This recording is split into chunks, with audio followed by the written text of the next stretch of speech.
I know, you're probably looking at the title and going, what the hell are you talking about? What do you mean the newest NASCAR game doesn't have to be great to be a success? After all we've been through the past few years, are you seriously going to say that it doesn't have to be great? Yes. And here's why. First things first, outside of Ignition, let's take a look at the other past NASCAR games. For example, the Heat series. Let's be honest, there was not a single game from the recent NASCAR Heat series that I would consider great. Now, I feel like the younger generation definitely feels a different type of way about it. I mean, there might be some younger fans that do find the Heat series great, or at least one of the games from there. But based on the other NASCAR games I played from the past, no, it is not great at all, and I'm gonna stand firmly by that. But towards the end, you really saw the series get better and better. Now, it was gradual improvement, but still, they were getting better. And really, I feel like that's the bar iRacing needs to set. While NASCAR Heats 4 and 5 aren't the greatest games in the world, they were still extremely fun to play. Ever since I joined iRacing and downloaded my PS1 and PS2 emulators, I haven't played Heat in years. But when I did, and when I was streaming it,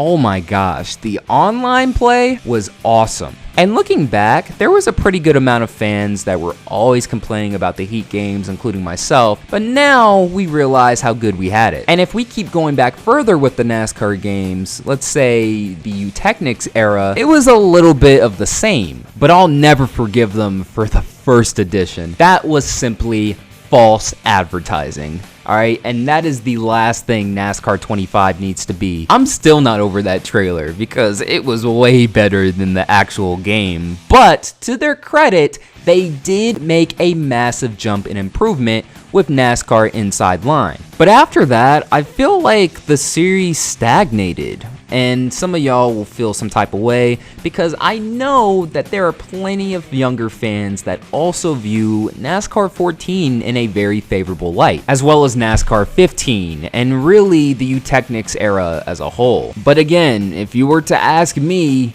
were any of those games from that era considered great, I'm gonna say no, and I know I'm gonna get some flack for this, and I love NASCAR Inside Line, but based on the NASCAR games I've played over the years, I'm still gonna have to say no. And you're probably thinking, damn, what NASCAR games do you consider to be great? And you have to go way back, and I'm talking about the EA era. But for this video, I'm going to specifically stay on the PS2 side of things when it comes to that. The greatest games from that era goes as follows: NASCAR Thunder 2003, NASCAR Thunder 2004, and NASCAR 2005 Chase for the Cup. Now, I don't consider NASCAR 06 Total Team Control or NASCAR 07 to be great games because I feel like the quality was beginning to dip around this time, but they're still good. It was when they made the switch to next-gen consoles that the series basically fell off a cliff. But before those games were great, they had to start somewhere, right? Well, when the PS2 first came out, their first ever game for the console was NASCAR 2000, and I consider that to be, without question, the worst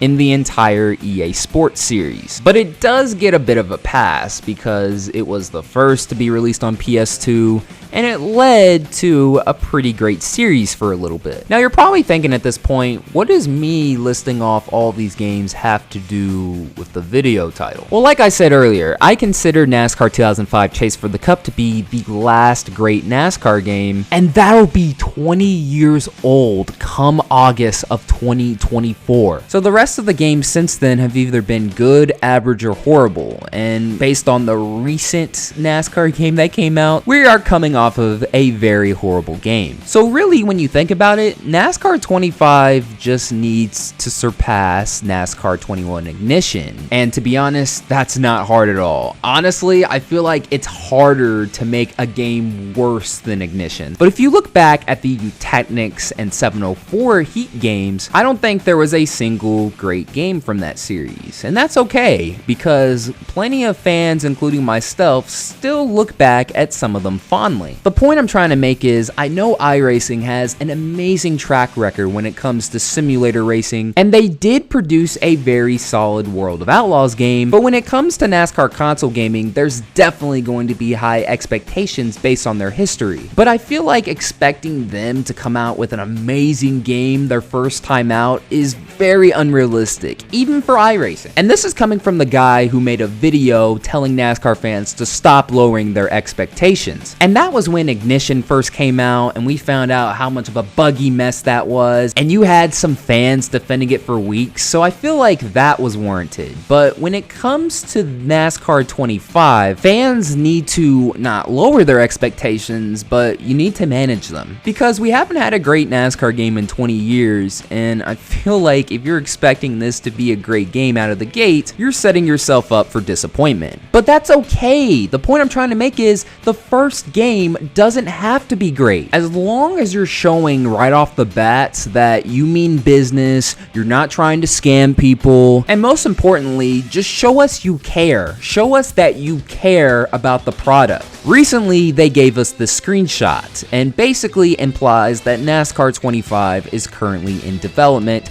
and they also have stated that the game will not come out until the fall of 2025. Well, if it's taking so long to make, shouldn't it be great? Not necessarily. Take a look at Motorsport Games. They acquired the license in 2018, and apparently were working on 21 Ignition since 2019, and look how that turned out. So there shouldn't be any type of pressure on iRacing. Just take your time and give us a product worth buying. After Ignition came out, I really thought that was definitely the end for NASCAR console gaming, but if it's not ending after that, then really the series can survive anything. In order for NASCAR 25 to be considered a success, I feel like the game's quality either needs to be at the very least average to good. It doesn't have to be great the first time out. And I found an article about what makes a good video game, and it listed off 4 key elements: gameplay, story,